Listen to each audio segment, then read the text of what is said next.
I rolled to the curb at 6:02 a.m. Coffee still hot, and the sky just learning pink. The porch light flicked like it was waking up with us. I'd spent nearly 3 years planning this trip, late nights with spreadsheets, flight alerts, reward points that felt like tiny prayers. Today was supposed to be the payoff. I even used the good tote, the one that smells faintly of lemon cleaner and airports. The front door opened. My mother, Marion, stepped out with a suitcase, smile bright and rehearsed. Relief fluttered through me. We were on time. We were doing this. Then the door widened, and Chelsea slid into the frame, wheels of her rose gold luggage clacking across the porch. Her grin, sleepy and smug, said she was the main character again.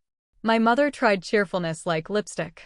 She announced that she and Dad had decided Chelsea should take my spot because Chelsea was stressed and really needs this getaway. Like my stress had been decorative the whole time. Like my name could be erased in soft focus. I asked what she meant, though I already knew. My father stood behind them, silent, holding his bag like a shield. He didn't meet my eyes. Chelsea touched her hair and told me I'd understand. She even thanked me for being so mature, as if I had already agreed. The morning air smelled like cut grass and exhaust, and I felt my chest do that tight, hollow thing, like a door closing without a lock. I loaded their suitcases because muscle memory can be cruel. The trunk thumped shut. We drove in a hush that had edges. From the back seat, Chelsea narrated her future content: London coffee shops, vintage markets, a montage near the Thames. My mother slid into the plural without me, our hotel, our first dinner, our itinerary, as if I were the driver she'd hired, not the daughter who funded it. I kept my voice low, careful. I said the plan was for the three of us. I said my name was on every reservation. My mother smoothed it over like a wrinkle on a bedspread. They thought I'd understand. Family shares, she said. And then she pivoted to Peter, asking my father if he packed the power adapters. He murmured yes. He was always good at yes. My hands gripped the wheel when the exit for the airport rose ahead. The road hummed under us, a sound that usually calms me. Today it felt like a dare. How do you stay polite when your own bones are screaming? At the drop-off lane, I popped the trunk. Luggage hit the concrete in neat, expensive shapes. My mother hugged me like a polite coworker. She thanked me for being so mature again, like it was my assigned role on the cast list. My father touched my shoulder for half a second and looked away. Chelsea air-kissed and told me I was amazing. Then they pivoted, bright and busy, and vanished into the terminal glare without turning back. I stood there with keys in my hand and an itinerary in my head that no longer had a place to land. My coffee had gone cold. A shuttle bus coughed and moved on. Somewhere inside, a departure board flipped, names shuffling into new futures. I thought about the city passes I'd prepaid, the hotel I'd upgraded, the private tours I'd booked carefully because Mom hates crowds and Dad pretends he doesn't. I thought about Chelsea, forever breakable in everyone's imagination but mine. I slid into the driver's seat and shut the door gently, the way you close a book you're done being lied to buy. The car felt like a small boat in a loud harbor. My phone lit with a text from Mom, just a heart and a plane emoji. It landed in my chest like a stone. I pulled away from the curb, breathed once, twice, and felt something new click into place. Not rage, range. The distance between what I give and what they take. The distance I was finally willing to keep. I merged back onto the highway, the morning opening in blue ahead of me. If love is supposed to mean we, why did it always mean not you for me? I didn't have the answer yet, but I knew exactly where the booking confirmations lived. And I knew whose name made them real. What happens when the driver chooses the route? The highway spit me out 2 exits early, like even the road wanted me home. I parked, carried my untouched suitcase back inside, and left it by the door like a guest who never checked in. The apartment was quiet except for the fridge humming and a neighbor's distant radio. I set my keys down, washed the airport smell off my hands, and opened my laptop at the kitchen table. The screen glowed with the calm of a machine that doesn't care who gets hurt. My folders waited where I left them: London master, tickets and tours, backups. I took a breath that felt like stepping into cold water and clicked the hotel first. The reservation page greeted me by name, cheerful and certain. I scrolled to the button that solves problems the way scissors solve knots. Cancel. I read the terms. I knew the penalties. I knew the windows for full refunds and partial credits because I'd studied them the way some people study faces. My cursor hovered, and the trackpad warmed under my finger. If you plan a thing, does it still belong to you after everyone uses it without you? Or do you get to take it back? Click. A spinner turned, polite and relentless. Then a green confirmation banner slid across the top. Refund initiated. Card ending in 48. I stared at the number like it had a pulse. The hotel evaporated from their future in one clean line of text. Next, the city passes. Those bright, easy barcodes I'd uploaded to an album called Surprise. I selected Manage, then Cancel All. Another spinner. Another green banner. The sound in my chest changed, less buzzing, more steady. Like a room finally cleared of flies. I moved to the private tours. The guide who'd emailed me back with heart emojis and "can't wait to meet your family." I felt a sting of guilt and answered it out loud with the truth. My family had met themselves first. I canceled the night river cruise with the reserved window seats. I canceled the museum fast tracks. I canceled the afternoon tea with the gluten-free selection because Mom swears wheat makes her hands puffy. Each confirmation thudded into my inbox like small doors shutting. I watched them stack, subject lines forming a vertical spine. Your booking has been canceled. Refund processed. We're sorry to miss you. Sorry was doing a lot more work now than it did on my parents' porch. Halfway through, my hands started to shake, not fear, release. The trackpad clicks took on a rhythm, an answer to the heartbeat I'd been ignoring since dawn. My apartment smelled like dish soap and old coffee. The light moved across the table and turned the wood warm. I remembered being 8 and stepping out of a school play because Chelsea wanted my costume last minute. I remembered being 16 and swapping my summer program for her driving lessons because family shares. Funny how cancels can reach backward. I opened the flights. I left them intact. I am not cruel, I told myself. I am simply honest about my limits. The return tickets stayed like a lifeline to the people they chose to be. Everything else, everything nice, everything I earned, came back to me. My phone lit with a text from Jenna. You still going? I stared at it, tasted the answer in my mouth, and sent. Change of plans. She asked if I was okay. I typed, I'm better than okay, then paused and edited it to I'm clear. It felt true in my hands. Another cancel needed my voice. I called the hotel concierge because the upgrade had a separate note. The agent sounded like velvet. She asked if I was sure.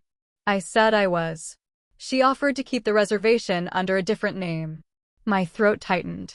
I said the booking was for a party of 3, and now it was for 1. She said she understood. Maybe she did. When I hung up, I opened the spreadsheet, the one with color codes and hidden columns, and watched the cells change, green to gray, plan to void. It should have felt like a loss. It felt like inventory. I finally saw what my generosity had been measured as in this family, not love, just supply. I closed my email and reopened it immediately, like testing a door latch. The confirmations were still there. The money would drip back over a week or so, but the power had already returned in full. I stood, poured the cold coffee down the sink, and let the quiet settle over the kitchen. The apartment didn't ask me to explain myself. It never does. I carried my suitcase to the bedroom and slid it under the bed. Not as surrender, more like storage for a story that changed chapters. I knew what would happen next. There would be confusion at the front desk. There would be a small storm at the tour kiosk, maybe a manager called to the counter. There would be a phone call with my mother using the word shocking like a gavel. I sat back down and wrote a single sentence on a sticky note. If they choose Chelsea, they can choose the costs. I stuck it to the edge of the laptop where I'd see it and not forget when the pleading started. Because the pleading always starts. I opened the travel folder one last time and checked for strays. A dinner reservation. Gone. A car service. Gone. A surprise day trip outside the city so Dad wouldn't have to figure out trains. Gone. All of it dissolved into pixels and policy, leaving my name exactly where it belonged, in control of my yes. Would you have done the same? Or would you have taken the curbside hug and swallowed the ache until it turned into something permanent and quiet? I shut the laptop and let the silence bloom. The room breathed with me. Somewhere over the Atlantic, their plane cut a path through white. I pictured them landing, smiling at the customs agent, strolling toward a hotel I'd made real, until my name made it disappear. My phone stayed face down on the table. I didn't need to stare. I already knew what the first buzzing would mean. My phone started buzzing before I'd even unzipped the suitcase I never got to use. It rattled across the dresser like a trapped bee. New text stacked so fast the banner couldn't keep up. My mother first, then Chelsea, then the family thread that always felt like a stage with no wings to escape to. I sat on the edge of my bed and folded the dress I'd planned for afternoon tea. The fabric held its own shape, like it still believed in a gentler version of this day. Another buzz. Another. My mother's name filled the screen with that prim insistence only she can carry through pixels. I turned on the speaker and let the room listen with me. Marion said the hotel was confused. They claimed there was no reservation in our names. She used the plural like a weapon. She ordered me to call immediately and fix it. Hearing her urgency was like watching her tidy a table while the room burned. A voicemail from Chelsea arrived mid-sentence. She accused me of being petty. She said I had stranded them because nothing was honored. The word made me smile, small and tired. Honor hadn't been invited since the porch. I answered the next call. My mother didn't say hello. She leapt straight to embarrassment, front desk, lobby stairs, the manager who looked at her as if she was trying to cheat. She demanded to know what I had done. Her voice had that sharp brightness it gets when she's pretending not to cry. I kept my tone even, cool water on a skillet. I told her I canceled the hotel, the passes, the tours. I said I did it because they replaced me on the trip I designed and paid for. I added that they were lucky I even drove them to the airport. Lucky is not a word I use lightly about my family. Silence crackled. Then she said they thought I would understand. She said my behavior was shocking. She said family twice like it was a contract with no exit clause. I told her I didn't understand, and I didn't intend to. I said boundaries were not cruelty, they were clarity. I said if they made a choice, they could also carry it. My father's voice floated faintly in the background, the soft murmur of a man who loves peace more than people. She started listing solutions: transfer the booking, call the concierge, put the charges back. Her breath quickened. I pictured her pressing the phone hard against her cheek, certain that pressure creates results. It always used to with me. I looked at the open suitcase on the bed. My passport lay on top like a small blue dare. All that planning, all those points, all those tiny sacrifices, only I remember. I felt my palm go warm against the back of the phone. No, I said. One word, finally bigger than their plural. She sputtered, then tried a softer attack: disappointment, martyrdom, the suggestion that I'd ruined a once-in-a-lifetime memory. The phrase stung because it had been mine first. I told her we were not on the same lifetime anymore. She asked if I was listening to myself. I said yes. It felt new and right, like hearing my name pronounced correctly after years of the lazy version. I ended the call before the begging could sharpen into blame. The screen glowed with 14 unread messages, then 15, a blooming red I could have drowned in any other year. I powered the phone off and let the apartment breathe again, the quiet filling in around me like rain after heat. I unfolded the dress and hung it back up. I slid the suitcase under the bed and watched the dust ruffle at the edges. In the kitchen, I drank water straight from the glass like it was medicine. My heart slowed. The room stopped vibrating. Would you have answered again, just to make the noise stop, or would you have kept the silence like a promise? I set the phone on the counter, dark and harmless. Outside, a plane passed overhead, a thin roar crossing my ceiling and moving on. For once, I didn't chase it with my thoughts. I let it go where it was already going. The piece lasted 3 minutes. Then my laptop pinged, an email forwarded from the hotel, subject line: regarding your reservation, urgent. My name sat in the thread like a match head. I clicked it open and felt the next wave roll in. The forwarded email sat open like a bright window in a dark room.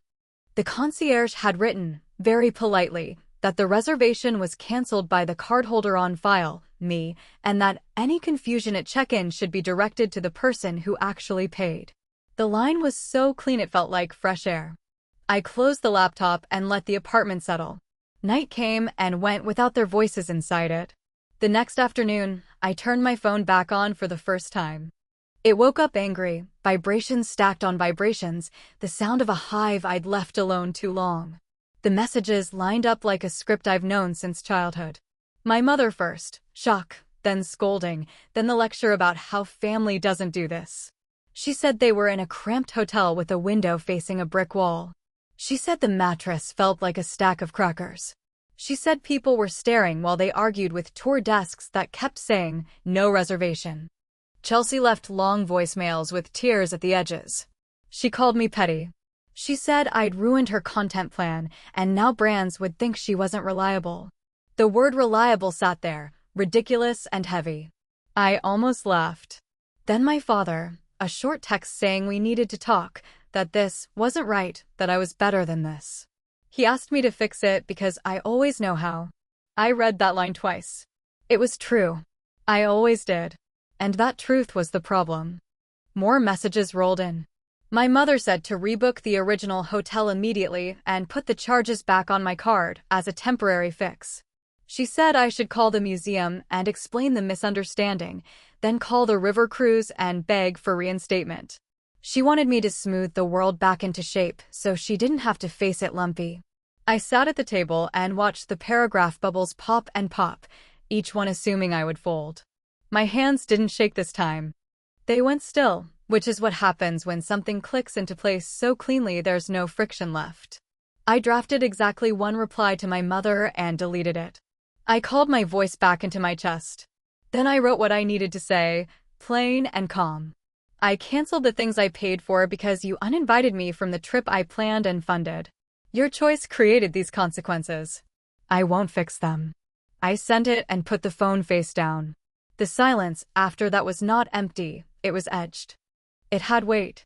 I made pasta and ate it hot.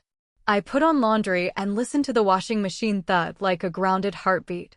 I wiped the countertop with slow circles and thought about being 8 and giving Chelsea my costume, 16 and giving her my summer, 24 and giving her my deposit for a place she'd leave in 6 months.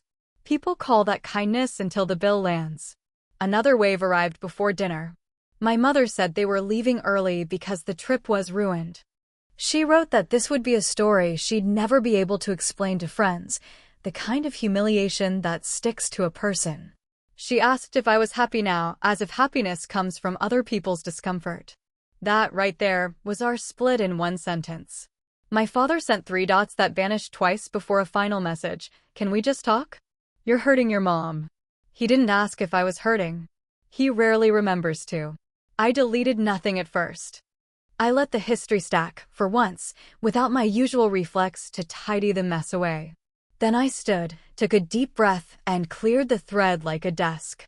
Not to erase what happened, but to stop living inside the noise of it. Would you call back just to be reasonable, or would you let adults own their choices the way they asked to? The doorbell didn't ring. The world did not collapse. The sky moved from afternoon to evening, and the apartment stayed the same shape it always is when I choose myself. I took a shower and let the water drum into my shoulders until the last of their words slid down the drain. Later, my mother's final voicemail arrived, the one that tries to glue the story back together with guilt. She said she hoped I was proud. She said I was not like this. She said if I didn't fix it, I'd regret it. I listened to her certainty fray at the end, the breath she took before hanging up. I saved it. Not to replay, just to remember that I didn't flinch. I wrote a sentence on a new sticky note and added it beside the first one, not my emergency. Then I made tea and sat by the window with the lamp off, letting the city lights handle the room. Somewhere across an ocean, their return flights were being reissued. Somewhere in a cramped lobby, someone else was arguing about a refund. When my phone rang again, I didn't look. I knew the number by the way my stomach stayed calm. I let it go to voicemail. I let that be the new muscle memory. By the time the kettle clicked silent, I had my answer to a question no one asked me. Consequences aren't cruelty. Their math finally done out loud. I turned the ringer down. I put the mug in the sink. I walked to the bedroom and slept without that old, wired feeling that used to be my inheritance. And in the morning, when the knock finally came at my door, it wasn't frantic or entitled. It was steady, 2 beats, then 1. A rhythm you answer. The knock was gentle, 3 taps and a pause, like a question asked kindly. I opened the door to Jenna holding 2 paper cups and eyebrows that said she'd already chosen a side. The coffee smelled like cinnamon and a clean start. She stepped past me with the easy familiarity of someone who knows where the mugs live and where the guilt does not. She said Marion had called her early, voice bright with outrage and glossed over with shame. She recited the bullet points my mother always uses: family, sacrifice, disappointment, the word mature said like a command. Jenna let Marion talk, then told her she wasn't a courier for guilt and wouldn't pass a message. I felt my shoulders drop 2 inches. It's strange how support feels heavier at first, like a weight you don't realize you were carrying alone. We sat at the kitchen table where last night's sticky notes glowed like small warning lights. Jenna read the top one aloud and smiled. "Not your emergency," she repeated, like a toast. She asked how it felt to leave the mess where it was made. I told her it felt like discovering a second exit in a room I've been trapped in for years. Jenna didn't rush to fill the space with fixes. She asked if I wanted to be held up or held back. I laughed because she knew the answer before I did. We talked about patterns, not episodes, the way my mother treats Chelsea's inconvenience as a natural disaster, the way my father mistakes quiet for peace. Jenna said she loved them both in the way friends do, from a safe distance that doesn't drain your blood. She told me something I hadn't realized: Marion hadn't called to understand me. She'd called to recruit me, same as always, even if I was the target this time. That was the choreography: turn the bystanders into a chorus, set the tempo, drown the solo. Hearing it out loud made my chest ache and unclench at the same time. Would you have handed the baton back, or would you have let the music stop mid-song? We spent an hour letting the apartment sound like Friends, cups set down, chairs creaking, laughter at the edges. Jenna promised to remind me of this boundary every time I wavered. She said she'd text me a single word if she heard the old reflex in my voice: inventory. I told her to make it louder if I pretend not to notice. After she left, the weekend stretched open like a road with my name on the sign. I vacuumed under the couch and found a bobby pin that wasn't mine. It made me laugh. Even my furniture used to hold on to other people. I took a small bag to the donation center and dropped off the last of the heavy, ornate hand-me-down lamps my mother insisted were a classic. The clerk thanked me and wheeled away a history that never matched my walls. I changed my sheets and slept like a person who didn't owe anyone a performance in the morning. On Saturday, I walked the city trail near the river and let the wind cool the heat behind my eyes. I looked into storefronts and didn't think who would like them besides me. It felt like a skill I was learning late and learning well. By Sunday afternoon, the air in the apartment had that quiet clarity it gets after rain. My phone buzzed on the counter with my father's name. The screen showed his contact photo from 5 phones ago, in a baseball cap, eyes kind, mouth already forming yes. I let it ring twice, then answered. His first line was borrowed from my mother: "Nora, can we talk?" Then he tried to step into his own shoes. He said he was disappointed. He said this didn't sound like me. He said I was better than this, which is our family's preferred way to say do it my way. I told him he was right about one thing: it didn't sound like the me he's used to. I said I wasn't better than boundaries. I was better because of them. He sighed, and the sound was the same one he makes when a game gets rained out: resigned, a little sad, relieved to stop pretending. He asked me what I wanted him to do. The question felt new. I said I wanted him to stop pretending neutrality is kindness. I said that choosing silence when someone is being erased is not peace, it's permission. He murmured that Marion gets intense. I said I know. I said I love her. I said loving her doesn't mean funding her choices at the cost of myself. He tried logic next. He said they thought I'd understand because family shares. I told him family also remembers whose name is on the bill. I listed the times I absorbed the blow to keep the temperature down at dinner. 8, 16, 24. He didn't argue. He doesn't argue when the facts are organized. He just asks the wrong favor. "Can you fix it now?" he asked softly. "Just this once." I let the quiet stand between us until I felt its edges. Then I said, clear and slow, that fixing it would be the same lesson we have always taught, that my no is a prelude to yes if they push hard enough. I said I was done teaching that. He tried one more angle, saying his friends asked about the trip and he didn't know what to tell them. I told him to tell the truth, that they decided to replace me, and I made sure they didn't spend my money while doing it. He didn't like that sentence. Most truths don't sound good in someone else's mouth. He said he didn't want to lose me over a vacation. I told him they were never going to lose me. They were going to learn me. There's a difference that matters. He went quiet and then said he had to go because Marian wanted to talk about dinner. The smallness of that sentence almost made me cry. I kept my voice steady. I told him I was putting myself first from now on and that he would see it in actions, not arguments. He said he hoped we could talk when they got back. I said we could when I was ready. We hung up. I stood in the kitchen and breathed until I felt my face again. The apartment held its shape. The sticky notes waited, bright and patient. I added a third one in a neat hand. Clarity is not cruelty. My phone lit with a flight app notification I hadn't disabled. A familiar confirmation number blinked beside the words itinerary updated. Not my booking, just the shadow of one I once carried. I watched the screen fade to black and set it down. Outside, the hallway sounded like Sunday soft steps, a door closing, someone laughing 2 floors down.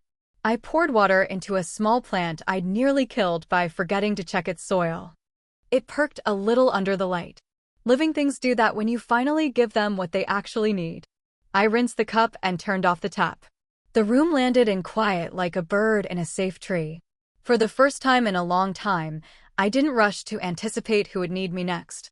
When the week turned, it would bring them home with tired eyes and rehearsed speeches. I could already hear the suitcase wheels biting the porch boards, the indignation rolling in before the rideshare trunk even closed. And this time, when I heard them coming, I'd be the one already seated, coffee in hand, ready to let the porch hear the truth. I was already on the porch swing when the rideshare crept up the street. The morning light was sharp as tin, my coffee hot and steady in my hand. Their suitcases thumped onto the boards like accusations with wheels. Is there a right time to stop translating yourself into someone else's language? Marian started before the trunk even shut. She listed the beds like bricks, the view like a punishment, the food like beige regret. Every complaint came wrapped in the word we, like I'd been there to nod. Chelsea kept her sunglasses on, eyes puffy, voice low and furious about front desks and tour kiosks that kept saying no. Peter hovered with the receipt folder, papers bent at the corners the way he gets when he wants order to appear just because he's nervous. I let them finish the overture. Then I spoke the title. The trip was designed for 3. They chose 2. I took back what I paid for. The swing creaked once, the only applause I needed. Marian said I'd gone too far. She said the rooms were dirty, the mattress thin, the bathroom smaller than her suitcase. She described a restaurant where the soup tasted like warm tap water and the waiter looked bored while Chelsea tried not to cry. She said the river cruise staff laughed when she asked about our reserved window seats. That last detail landed between us, cold and exact. I kept my voice low so they'd have to lean in. I said my name was on every reservation, which means my name made them exist. I said taking my place didn't entitle them to keep my yes. I said generosity isn't a vending machine, you can't kick it when it stops giving you candy. Chelsea finally looked at me over the sunglasses. She said it was humiliating. She said her followers had been waiting for London, and now she had nothing to post. The word waiting sat there like a mirror. I remembered sitting in driveways, sitting at tables, sitting at the edge of rooms while we was performed without me. I remembered all the times I learned silence so nobody had to say sorry. Peter tried to soften the corners. He called my reaction extreme. He asked why I didn't at least keep the hotel, so we could all feel okay. He said the flights were still there, as if that were generosity on my part and not restraint. His hands worried the receipt folder like a rosary for a god named Peace. I told him I left the flights because I'm not cruel. I told him I canceled everything else because I'm done funding a story that writes me out. I reminded them the original plan protected Mom from crowds and Dad from logistics and Chelsea from the minor tragedy of boredom. I planned it that way because I thought we were a we. I was wrong. Marian's voice sharpened. She said family doesn't do this. She looked past me, as if there might be a neighbor ready to judge. I said the line softly so she'd hear it in bone, not brain. Family also doesn't replace you at the curb and expect you to smile. The porch held the sentence like a temperature change. She reached for the old levers, disappointment, shame, the promise that this would be one of those stories people never forget. Her lips formed the word mature again. I watched it fail to land. I felt strangely calm, the way you get when the plane finally levels after a patch of turbulence and you realize the bump didn't own you. Chelsea sniffed and said I could have told them before they left. She said I blindsided them. I thought about my name glowing on 1,000 confirmations while they cut my seat from the car without blinking. I said I told them now. Clarity is on time when you've been trained to whisper. Peter asked what I wanted. The question surprised all of us. I said I wanted them to stop mistaking my silence for consent. I said I wanted Marian to stop using we as camouflage. I said I wanted them to pay for the choices they make and stop invoicing my tolerance. Marian shot back that I was being dramatic. I said I was being exact. Then I let the last truth out, quiet as a match. They were fortunate I didn't cancel the return flights. The swing creaked again. Chelsea flinched like a camera flash caught her off guard. I stood. The boards answered under my feet, old with speaking in soft pops. I told them not to expect things to return to how they were. I said I loved them. Love without boundaries is just erosion. I said I would not be their doormat anymore, even if they monogrammed it with the word family. Marian opened her mouth. There was the smallest tremor at the corner, a place where a different sentence wanted to live. Peter reached for my elbow and stopped, his hand choosing the air instead. Chelsea looked away, toward the neighbor's hedges, lashes stiff with salt. I finished my coffee and set the cup on the railing like a period. The porch smelled like jet lag and travel shampoo, that damp floral that clings after flights. I told them they could call when they were ready to talk without recruiting me for cleanup. Then I stepped down 1-2, off the stage I used to think was home. Would you have stayed to argue until the script ran out, or would you have left while your words were still whole? Halfway to my car, my phone buzzed with a new message. The preview showed only the first 4 words from an unknown number. You don't know everything. I looked back at the porch, at my mother's face strained bright with certainty, at my father's folder bent like a flag, at Chelsea's sunglasses reflecting only sky. I let the message sit unopened and told myself I'd read it later, if I felt like it. I didn't realize I was humming until the light turned green. The melody wasn't from a song, it was from the quiet inside my ribs. I drove with the window cracked and let cold air rinse the porch out of my lungs. The unknown message from last night still sat on my phone unopened. Power can be that small. You decide what enters. At home, I set my keys in the bowl and waited for the old nervous current to start. It didn't. The apartment sounded like the clock in the kitchen and the soft vent above the stove. I felt lighter in a way that didn't scare me. Maybe peace is just weight you finally put down. Jenna called before noon. She asked how the porch went, voice warm and caffeinated.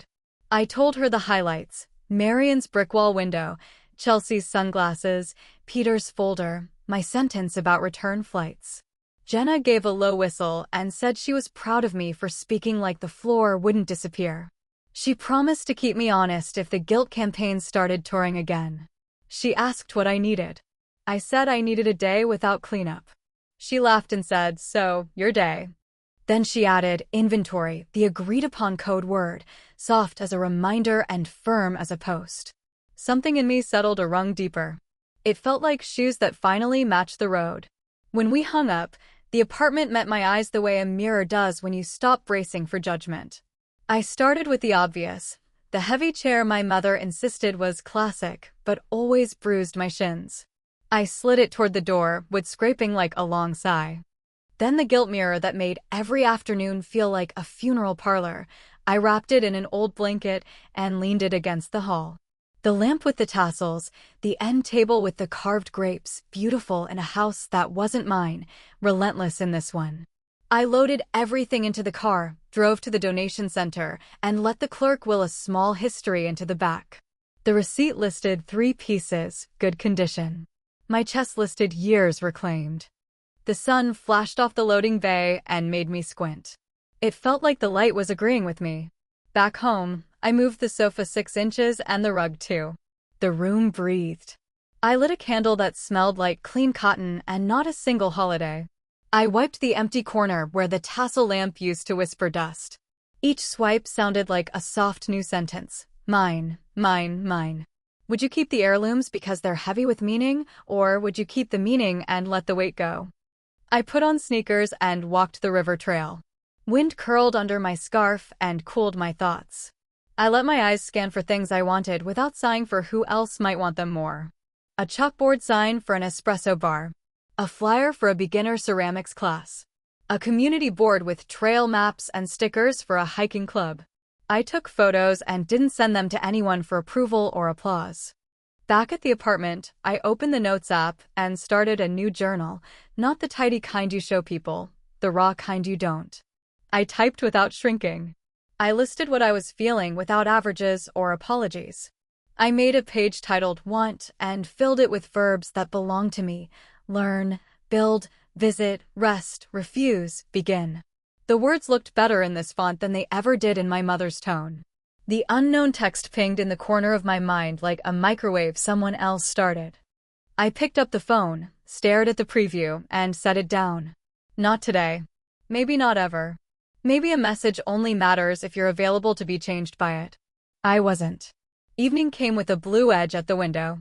I cooked simple, olive oil, garlic, tomatoes that gave up easy in the pan. I ate at the table I picked for its clean lines, not its pedigree. The fork clicked against the plate in a way that sounded like decisions. Later, Jenna texted a photo of a plant she nearly killed and had revived. See, she wrote. Boundaries are water. I sent back a picture of the empty corner where the tassel lamp used to stand. And space is sunlight. She replied with a heart and the word inventory, just to make me laugh. It worked. I opened my laptop and, out of habit, clicked the folder still named London Master. The spreadsheets were gray with cancellations, a ghost itinerary. I didn't feel regret. I felt clarity doing its quiet job. A blank week on my calendar stared back like a stretch of clean snow. My fingers hovered over the trackpad. A thought I hadn't permitted in months slipped in like a friendly stranger. What if the next trip is only mine? I closed the folder and opened a fresh document instead. Title: Rules I'll Actually Keep. I typed slow, read them out loud, changed nothing. I won't fund my absence. I won't fix messes I didn't make. I won't translate my no into a maybe. I will spend my time in places where my name fits. I printed it because paper feels like commitment. The printer hummed and spat, and I taped the page inside a cabinet door where only I would see it. Knowing your rules is different from being ruled. That difference rang in my ears. Would you write your rules where you can't ignore them, or would you wait for someone else to hand you theirs? Before bed, I opened the balcony door and let the night air move through the room. Far away, a siren threaded the quiet and faded. Someone laughed on the sidewalk, a bright note cutting the dark. I stood with my hands on the cool railing and let my gaze rest without planning anything. On impulse, I reached for my phone again and scrolled to the unknown message. My thumb hovered. I could open it. I could feed the loop and let the old choreography drag me back onto the floor. Or I could let that bubble stay sealed and watch it shrink into the background noise where it belonged. I clicked the screen off and set the phone face down. Not avoidance, choice. The kind that keeps the center from leaking away. Inside, the apartment held the new silence like a bull. I brushed my teeth and caught my reflection, less tired than last week, more mine than last year. I turned down the bed and slid under the weight that fits me now. Sleep came easy. It brought a dream of a city I didn't fully recognize, bright signs, small bowls of noodles, footsteps that matched my pace. I woke smiling without knowing why. Morning would answer that. Or maybe a map would. Either way, I wasn't asking permission anymore. I opened the old spreadsheet and stared at the gray blocks of "canceled." It looked like a ghost map, streets I once planned to walk, rooms I once promised. The emptiness didn't sting. It invited. If the savings were meant to honor love, why couldn't that love point at me? I clicked a new tab and typed without flinching, Tokyo. Kyoto. The photos hit fast, lanterns floating like low stars, narrow alleys glowing red, trains sliding in with the grace of a yes. The words solo female traveler came up with guides and smiles, not warnings. I felt my shoulders loosen. Maybe safety is also the sound of your own voice getting louder. I ran the numbers like a prayer I finally believed. Points covered the flight. The hotel totals were kind to my card. A rail pass mapped soft lines between days. I built the itinerary the way I wish someone had built me, simple, flexible, honest about what I like. No must-see lists to prove anything. No giant meals I'd pretend to enjoy. Quiet mornings. Walkable afternoons. Rooms with clean light and doors that lock the world kindly outside. The cursor blinked over the button that changes everything and still looks ordinary. Book. The confirmation arrived with a cheerful chime. A date stamped itself into my near future. I texted Jenna a screenshot and a single word, Japan. She sent back fireworks and, after a beat, inventory. I laughed out loud, the sound warm enough to fill the kitchen. 3 weeks later, I was up before dawn again, but this time, the mirror held only my face. No curbside goodbye, no stage directions. At the airport, I moved through security feeling like a person on a mission no one else could misname. On the plane, I took the window and watched the continent fold under the wing like a neat blanket. When the wheels kissed the runway at Haneda, I felt that bright, electric relief that has no language. The cabin lights shifted. The jet bridge smelled like metal and citrus. At immigration, a woman with soft eyes stamped my passport, and the sound was so crisp I felt it in my ribs. I followed the signs by color and arrow, bought a transit card from a machine that spoke in beeps, and stepped into a city that hums in perfect polite. Tokyo gave me my first yes fast. The train slid into the station, doors aligning with floor markings like choreography. A melody played, the kind of charm that tells you where you are without scolding. I found a seat by the window and let the city scroll. White masks, black coats, a bright scarf, a boy asleep against his mother's shoulder, vending machines that glowed like little altars to thirst. At the hotel, the lobby held quiet like a promise. The clerk handed me a key card with 2 hands and a bow that made me want to do better at being human. My room was small, brilliant, perfect, a bed that looked like a cloud with self-respect, a kettle that heated water like it had a purpose, slippers waiting like an apology I didn't need. I set my bag down and just stood there. What's the word for the moment you realize you don't owe anyone an explanation for being happy? Hunger decided my first stop. I followed Steam to a ramen shop and pointed at a picture on the machine that took my coins without judgment. The bowl arrived like weather, hot, fragrant, generous. I lifted the spoon and closed my eyes. When was the last time I ate because I was hungry, not because we had a reservation? After, I let the evening take me. I walked Shinjuku's neon like a river I didn't need to control. I watched a crosswalk fill and drain, each cycle a heartbeat the city agreed to share. I ducked into a stationery store and bought a small notebook with cream paper that begged for true sentences. I wrote one standing in the aisle. I am not a backup plan. Morning found me early, awake without an alarm. I took the metro to a shrine where the air smelled like cedar and old rain. Fortune papers fluttered on lines like small flags of private weather. I washed my hands at the stone basin, the cold water startling and clean. A bell chimed. My breath matched it. I climbed a hill to a garden where koi turned like slow coins under the surface. On a bench, I opened the notebook and made a list titled Want, the words steady and unapologetic. Learn a language. Build a small thing that is mine. Visit at least 7 more places with no one to impress. Cook for myself because I like the chopping, not the applause. Sleep early without explaining. Say no without footnotes. The pen moved easier than I expected. The page filled. Another page waited. A breeze lifted the corner and nudged it toward me, like the city itself was curious. Would you rewrite your life in a place where no one recognizes the older draft? That night, I took a train to see the skyline from the water. Lights leached into the river and came back gleaming. Couples posed. Friends laughed. I stood at the railing and felt the small sway of the boat under my feet.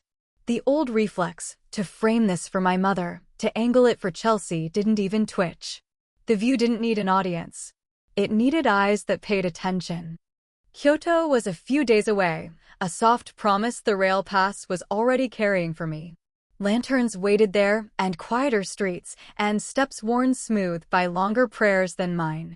Back in my room, I set an alarm I didn't resent and placed the notebook on the nightstand like a friend I trusted to remain. I turned off the light and let the darkness belong to me.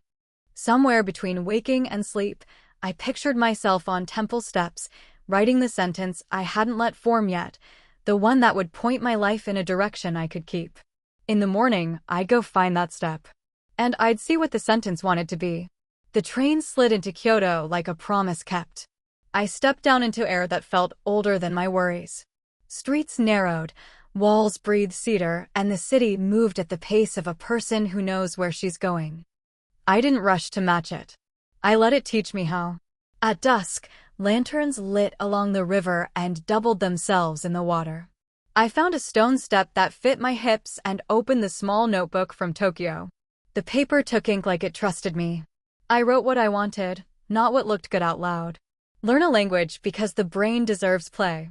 Build a side thing that answers only to me. See 7 more places minimum. Keep the kitchen simple and the mornings quiet. Make decisions in rooms where my name is safe. A bell clanged somewhere behind me. Wind lifted the page and offered a blank corner. I wrote the sentence I'd been circling for years. I don't need their permission to be kind to myself. My stomach loosened like a knot finally undone. The water below made that small shushing sound rivers make when they're happy to carry what you've dropped. A woman set a paper boat on the surface and watched it drift. She folded her hands, bowed her head, then left without checking if anyone approved. I watched the boat take the curve and fade. The image clicked into place like a photo you save without editing. Would you measure your worth against anyone's face after learning how your breath sounds when no one's managing it? I spent the next days inside calm habits. Temple paths under my shoes before crowds learned the word morning. Tea steeped to the edge of bitter and then rescued. Markets that smelled like charcoal and citrus. I bought a scarf the color of old brick and a pen that wrote like it had a spine. When I missed a turn, I took the other street and met a bakery that handed me a still warm bun and a tiny napkin like a blessing. On the last night, I stood on a bridge and watched lantern light ladder across the river. The city hummed low and steady. Nobody needed me to perform joy for the group text. Nobody graded my day. I breathed out, long enough to make room, and felt a click, clean as a stamp in a passport. This life could be quiet and still count as full. Back home, the apartment smelled faintly like the candle I'd snuffed and a plant that had learned to live with me. Jet lag woke me at 5. I made eggs without thinking and sat at the table I chose for myself. The notebook waited, edges worn from being useful. I wrote the trip down in small squares of detail, train melodies, vending machines glowing in the rain, a clerk handing me a key with both hands.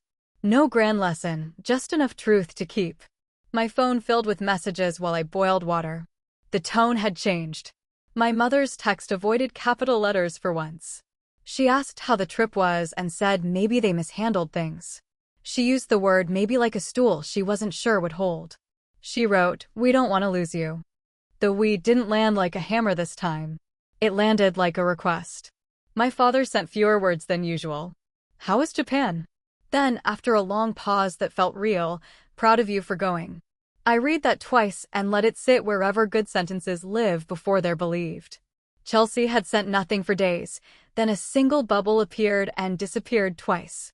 Finally, hope it was nice. The ellipses did most of the work. I put the phone down and didn't grade her effort.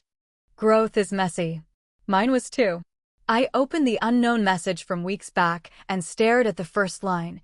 You don't know everything. I let it sit there and close the thread without scrolling. If a truth needs me to bleed to prove it's real, it can wait until I have bandages and time. I'm done auditioning for compassion I can't use. The kettle clicked off. Steam clouded the window and then cleared. I answered nothing yet. Not out of spite. Out of sequence. I wanted my yes to land where they were earned. Days slipped into a rhythm that didn't apologize for itself. Work, then a walk. A ceramics class where my first bowl listed to the left and the teacher called it charming. Sunday mornings on a trail with people who look at trees on purpose. I set an alarm to water the plant before it asked. Jenna sent photos from her own long walks and wrote, "Your face looks softer." I sent back a lantern and typed, "So does my life." When I finally scrolled the family thread again, the words weren't weapons. They were hands held out, uncertain, human. My mother asked if we could talk soon. She said she had been thinking. She said she wanted to do better. She added that Chelsea was still hurt and defensive. That line made me smile because it sounded like weather, not law. I washed my mug and let it drip dry. Then I opened a new page in the notebook and wrote the rules again, smaller this time, like they had moved from billboard to bone. I told myself that if we talked, I would listen for verbs, not apologies. I would watch what changed, not what was promised. The phone buzzed once, my mother's name, not a script.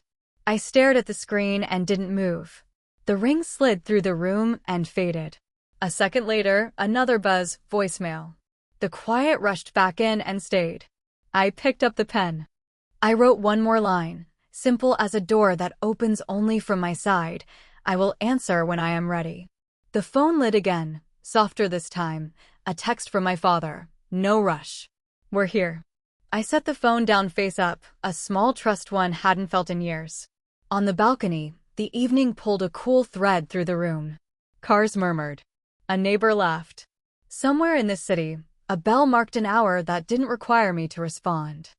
I let my hand rest on the notebook and felt the weight of it. Not heavy. Real. The screen pulsed with my mother's name once more, then stilled, as if the house itself was taking a breath with me. When I pick it up, and I will, my voice will be mine. I answered on the third ring. The line felt careful, like a glass set down on felt. Marian's voice was smaller than I remembered. She asked how Japan was and said she'd been thinking. She used the word maybe twice. Maybe they mishandled it, maybe they didn't understand what they were asking me to swallow. I stood by the window and let the cool from the glass settle my hands. I told her the trip was wonderful because it was mine. I told her the problem wasn't one airport morning. It was the years that taught that morning how to happen. She took a breath that sounded like she'd practiced not crying. She said she didn't want to lose me. She said she thought I would understand because family shares. The phrase arrived with less authority this time, like a coat that didn't fit. I spoke slow, so the words would land whole. I said I was done underwriting choices that cost me myself. I said boundaries weren't punishment, they were instructions. I said I heard her maybe, and I was listening for verbs. There was a rustle and a softer voice, my father nearby, not on speaker, just present. He said Japan sounded beautiful. He said he should have pushed harder on the porch, that he hated conflict and mistook quiet for peace. The honesty surprised me enough to sit down. Marian added, almost a whisper, that she had pushed the swap because Chelsea cried and she wanted the problem to disappear. She said she had treated my steadiness like a credit card. That line hit bone. It was the truest thing she'd said to me in years. I let the silence breathe for a count of 5. Then I told them what would make any of this different. Fewer explanations. Different behavior. No more decisions made about me and sold as for me. No more calling my no a phase. If they wanted me in the room, they had to leave the old script at the door. Marian said she could try. The word try used to make me cave. Today it sounded like a door cracked open from their side for once. Peter said he wanted to come by, with just coffee, no speeches. I said not this week. I said I'd reach out when I was ready. I didn't apologize for the boundary, and the world did not tilt. Would you accept an apology that doesn't rearrange the furniture, or would you wait to see who moves the chair? Weeks turned into a rhythm that held. I answered messages when it worked for me. I didn't translate my calm into permission. I stopped explaining every no like it was a museum plaque. When the old reflex to fix woke up at 2 a.m., I wrote instead, pages that didn't ask for anyone's grade. Ceramics took on a muscle memory I didn't know my hands could learn. The first bowl still leaned left, the fifth one didn't.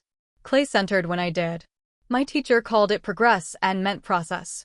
Saturday mornings, I joined a hiking group that moved at a pace you could breathe inside.